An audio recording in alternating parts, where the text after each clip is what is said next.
Okay, this is or was one of the most divisive films in the world's cinema canon. Although it is more cemented as a lauded classic now, here is Alain Resnais' Last Year at Marienbad from 1961, the most well known film from Resnais, and oddly enough, probably the most inaccessible. One of the most or more discussed of the challenging, ambiguous, labyrinthine narrative or quasi narrative films, and one of the earlier films of this mould, still seemingly readily discussed. Last Year at Marienbad has quite a reputation, and many professed film enthusiasts will shamelessly share their dislike or impatience with this work. I don't think anyone can deny the photographic accomplishment of Renee's film, and I don't think anyone does, although many find it frustrating, uninvolving, and remorselessly slow. I find the experience beguiling, cinematographically enrapturing, and immensely original, especially for its time. What are the closest analogues? Buñuel, Cocteau, maybe Antonioni? Although I have to say I preferred viewing it on my couch at home on a television rather than at a cramped, packed cinema screening with slightly uncomfortable chairs and no room to stretch my legs, and the art gallery not allowing their drinks on sale onto that level of the building. I hadn't gotten much sleep the night before. I needed to get up early that Sunday anyway to go see Journey to Italy in Surrey Hills, and then by the time of last year at Marienbad, I was relatively tired, and I figured I would get some sort of caffeinated drink to keep me up during the screening, and I was disappointed to find out that I could not take it to the level below, and I just decided to tough through it, and I did. I managed. Frankly, the nature of the film, my admiration of it, helped keep me awake, as it were. If you've only ever seen it as a cinema screening, unable to pause, unable to move, stretch, potentially not as comfortable as you'd like to be, it is wholly understandable why one may not have really appreciated Last Year at Marienbad, and also, if one isn't comfortable, how is one able to accustom oneself to the seeming dream logic of this film?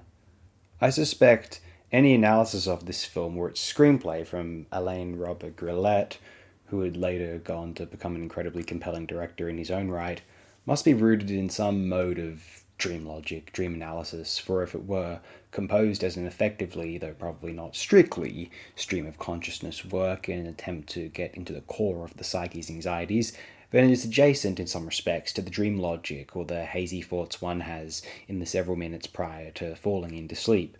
This isn't to say that certain elements of Last Year at Marienbad's script weren't at all coordinated or manicured for the greater psychological, cinematic, or clarifying, if we can even use that word, effect, or the skeleton of this film's script was surely born of impulse and innate images, not a considered, controlled composition on the writer's end, but one he has developed after a series of imaginative visions. I happen to believe that this film is Robert Grillet's first, and then perhaps cinematographer Sacha Vierny's second, and Resnais serves as a mediator between these two forces. Vierny accomplishes and presumably suggests a lot of the photographic splendor on display throughout this film. Resnais directs the actors and considers highly his angles, how the script is being conveyed, and how an audience might eventually perceive it. Although the ultimate look of the film, I would suspect, is downstream of Mr. Vierny's talents, and Resnais declaring, in effect, yes, that. This isn't to say that Resnais wasn't a creative genius, although none of his films after Last Year at Marienbad are quite as visually precise, coordinated, and ordered as it, unless perhaps he is working with Vierny, and Vierny's shot films over a few highly accomplished directors display a major photographic vision which stands out even in the oeuvres of some of the cinema's greatest auteurs. Vierny's first major credit is for Resnais's highly famous short film on the Nazi Holocaust, 1956's Night and Fog, though Ghislaine Cloquet also has a credit on that film. And then afterward he shot 1957's Letter to Siberia from the genius director Chris Marker. Obviously, he shot Resnais's debut and previous feature Hiroshima Mon Amour, discussed on this channel very recently, as well as his features Muriel, At the Time of Return, The War is Over, My American Uncle, and Love Unto Death. He also shot Belle de Joie for Buñuel, Baxter Vera Baxter for Marguerite Duras, who wrote the previous Resnais feature Hiroshima Mon Amour, The Suspended Vocation, Hypothesis of the Stolen Painting, and Three Crowns of the Sailor from daunting genius Raoul Ruiz, and then A Z and Two Noughts, The Belly of an Architect, Drowning by Numbers, The Cook, the Thief, His Wife and Her Lover, Prospero's Books, The Baby of Macon, The Pillar Book, and 8.5 weeks, for Pete Greenaway, partly defining his body of work's visual personality and what he has aspired for since Vianney, who passed away in 2001, stopped shooting his films. He also shot an early short for Agnes Varda, 1958's Diary of a Pregnant Woman, as well as perhaps less memorable films from Andrzej Zulawski, Helma Sanders Brahms, and Sally Potter. Has Last Year at Marienbad been influential? I'm not sure, because anyone truly inspired by Last Year at Marienbad would have to embody a sense of alien originality, which would make it so markedly different and distinct from Resnais' film as to seem not inspired by it at all.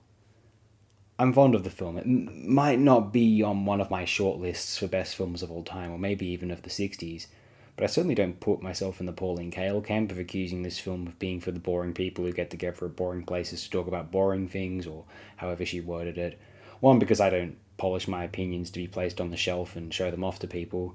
I want to and try to respect the efforts and ambition of original filmmakers and don't expect or want them to just pander to what audiences or individual groups or subcultures claim to want. Nor do I want cinema to just embody a certain period between the 30s and 50s for the rest of time. Though in any instance, I really am in understanding of any who don't enjoy the film despite wanting to. I have to admit, my main envy is of the cinematography and the mood, I suppose, which the cinematography itself conjures. And maybe if I wrote the script in isolation from the film, I'd find it entrancing and compelling. Although I almost feel as though certain feature films since Last Year at Marienbad have achieved an immersive, unnerving, alien atmosphere without being obfuscated in dense philosophic ruminations, diatribes on cognizance and memory, or being so dreamlike as to be highly ethereal and only loosely, possibly subconsciously coherent, and to come across to many as laboriously incoherent. Whether one wants to name fare, such as maybe Buñuel's Exterminating Angel. I know all of these films are distinct in their own way. Like I said, not much can be sincerely inspired by Last Year at Marienbad and then still resemble it overtly. Some of the surrealist films of the 70s or 80s, from Marl, Lynch, or maybe Raoul Ruiz. Some claim Kubrick's The Shining is an aesthetic successor to Resnais' feature. If you want highly out there features from the end of the 20th century, try Mahaij's Begotten, Blair's Wax or the Discovery of Television Among the Bees, and maybe Sharonas Bartas' bewitching 1997 film The House. Whether these are more photographically accomplished, as compared with René Vianney's work on Last Year at Marienbad, I'm not necessarily claiming, nor am I claiming that any of those films are in accord with strands of European, slightly experimental, or densely, continentally philosophic literature in a way that many might cite Last Year at Marienbad as sooner embodying, having a kinship with, say, Proust, Baudelaire, Rimbaud, or that screenwriter Robert Grillet could claim directly as a recognized and celebrated author of the Nouveau Roman literary movement. Although I may consider some of these later films in question I may consider them more engaging, bewitching, and works I can sooner get lost in the, let's just say, weirdness of than Last Year at Marienbad. And maybe Last Year at Marienbad's higher polemical distinctions from being just some unpredictable trip movie is why its old-school ardent supporters would scorn films which emerge in the wake of it, as they believe that Resnais' films in general, had aspirations rooted in high, intricate literature compared with the concerns of most movies, as they see it. And maybe Marienbad has those distinctions to it, as a work with a literary rapport compared to others released since it. And yet, as an admirer of the film medium, first and foremost, I'd probably sooner watch a number of films released after Last Year at Marienbad in any way creatively adjacent to Last Year at Marienbad, as they are more enjoyable, engrossing films. The greatest champions of Last Year at Marienbad probably feel that cinema can never touch literature no matter what it does, and would probably scorn literature if it was somehow more popular with the masses than the cinema. And so their participation in film discourse is not greatly worthwhile or doesn't offer much valuable insight if we want to learn more about what the film medium is capable of beyond pandering to certain esteemed literary movements of the 20th century.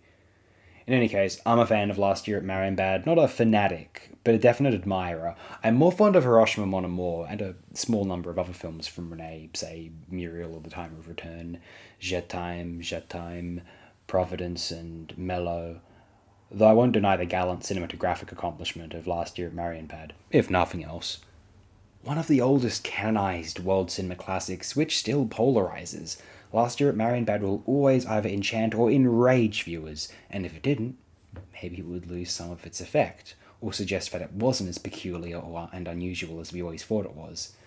I suspect that in 2091, however, upon the 130th anniversary of this film and the possible retrospective screenings held for it, it will still be perplexing audiences. What the hell were these film critics in the 20th century on about?